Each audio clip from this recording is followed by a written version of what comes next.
Las sobretasas arancelarias del 5, 15, 25 y 45% adicionales al arancel vigente, al IVA, al impuesto a la salida de divisas y al impuesto a los consumos especiales que pesan sobre las importaciones, continúan causando discrepancias como se aprecia en lo que afirman Henry Kronfle y Carlos Marx Carrasco. Veamos.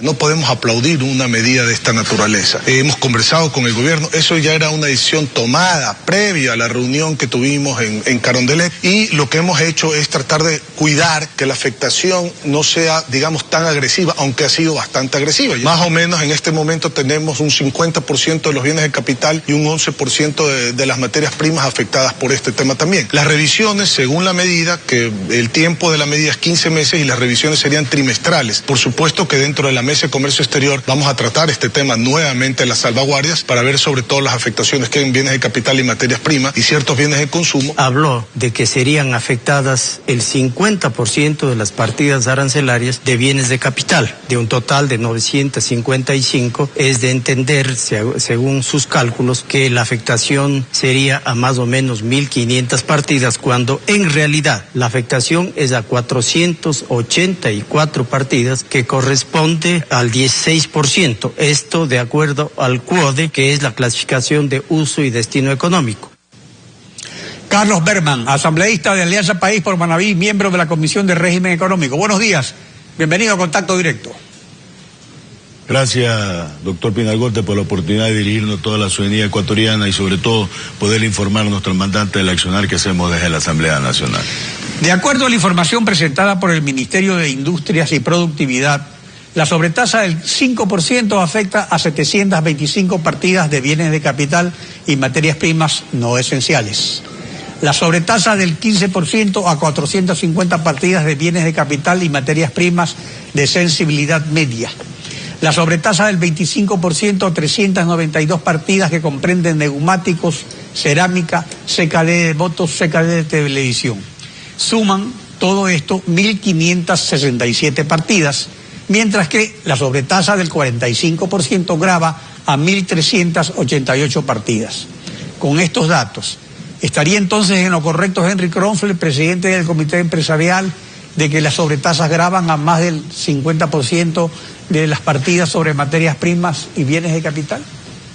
Mire, hemos escuchado dos criterios totalmente diferentes y usted mismo lo explicó hace un momento, los parámetros que están clasificados en esta salvaguardia que el gobierno nacional tomó como medida, precautelando los intereses, especialmente el tema financiero del país.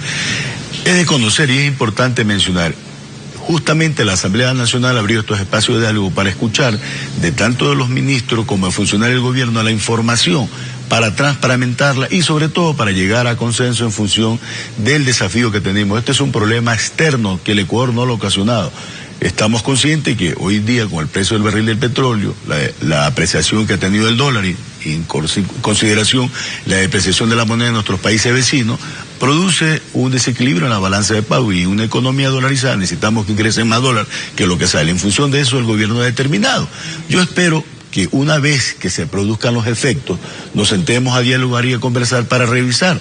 Como usted mismo lo señala, hay más de 3.000 partidas arancelarias que indudablemente no se puede ir puntualmente en cada uno de los sectores, pero lo más importante es que hemos tratado de buscar una iniciativa con mucha inteligencia. Usualmente los gobiernos de turno que hubieran hecho, incrementar el IVA, subir el precio de los combustibles y la prohibición de importaciones. No, y más que nada hubieran devaluado, pues si no hay dolarización, hubieran devaluado y simplemente los dólares de Petroecuador se hubieran multiplicado por 5 o por 10 por los sucres que quería el gobierno y no había déficit. Ahora esa es la salvación. No estamos en el caso de Rusia ni de Venezuela. Indudablemente, por eso el país está dando demostración de querer, sobre todas las cosas, fortalecer la industria nacional. Este es el mejor escenario que podemos tener los ecuatorianos para ir hacia el cambio, ir hacia el crecimiento de nuestra industria nacional y la oportunidad. El Ecuador ha demostrado que ha liderado en muchos campos, en muchos productos, como la industria atunera, como el banano, como el camarón, como las flores, y lo podemos hacer en otros actores, pero sobre todas las cosas yendo de la mano de una política económica.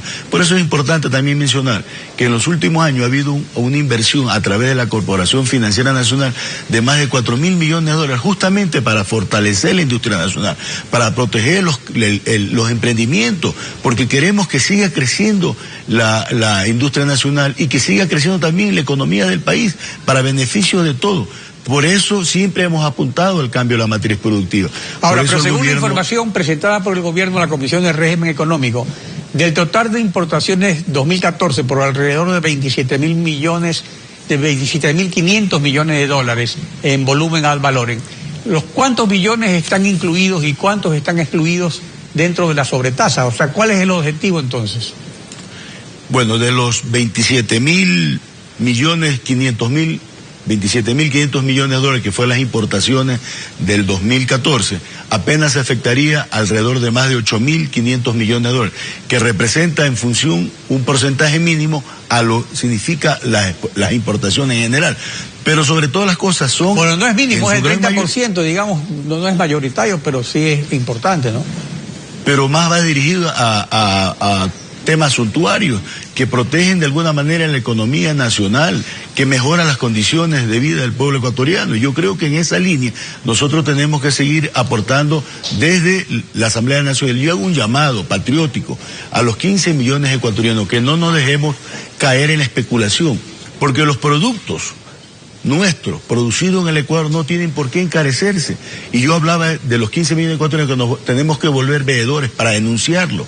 Y también las autoridades de control tienen que hacer un severo y estricto control, no solamente al tema interno, sino en nuestras fronteras, para evitar el contrabando en función de la relación que hoy día vivimos en el Ecuador. Este es un problema externo que no lo ha ocasionado el gobierno nacional y que más bien estamos siendo en este momento muy imaginativos, muy inteligentes en crear esta salvaguardia en protección, en defensa. Bueno, la OMC prevé esas restricciones al comercio en los casos de problemas de balanza de pago. O sea que por un lado se trata de que no salgan tantos dólares, pero también se espera recaudar más para cubrir el déficit fiscal. Ahora, ¿cuánto espera recaudar el servicio de aduanas por las sobretasas en los 15 meses de aplicación?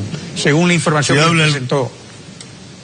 Se habla alrededor de 2.000 millones de dólares y, como usted bien lo dice, está contemplado en la OMC, en la Organización Mundial de Comercio, cuando hay estos factores externos, precautelando sobre todo el tema financiero y económico, que es lo que estamos haciendo en este momento. Ahora, la Comisión se da por satisfecha con recibir información del gobierno, no formula ninguna recomendación, no ha recibido también al sector productivo privado en el análisis de las medidas. Mire, nosotros hemos abierto el espacio de diálogo, cómo ha sido la norma y característica de la Asamblea Nacional, cómo ha sido la forma de actuar de la Comisión de Régimen Económico. Desde luego, vamos a seguir debatiendo el tema, porque lo que buscamos es un consenso en beneficio del país, en beneficio de la producción, de fortalecer y seguir creciendo la industria nacional. En esa línea seguiremos nosotros. Estamos conscientes que tenemos que ir de la mano sector privado y sector público.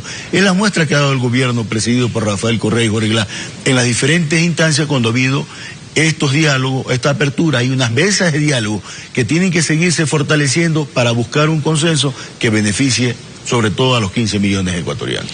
¿Se esperan al menos revisiones trimestrales de acuerdo a lo que estipulan las obligaciones internacionales con la Organización Mundial del Comercio para ir ajustando el volumen de partidas afectadas?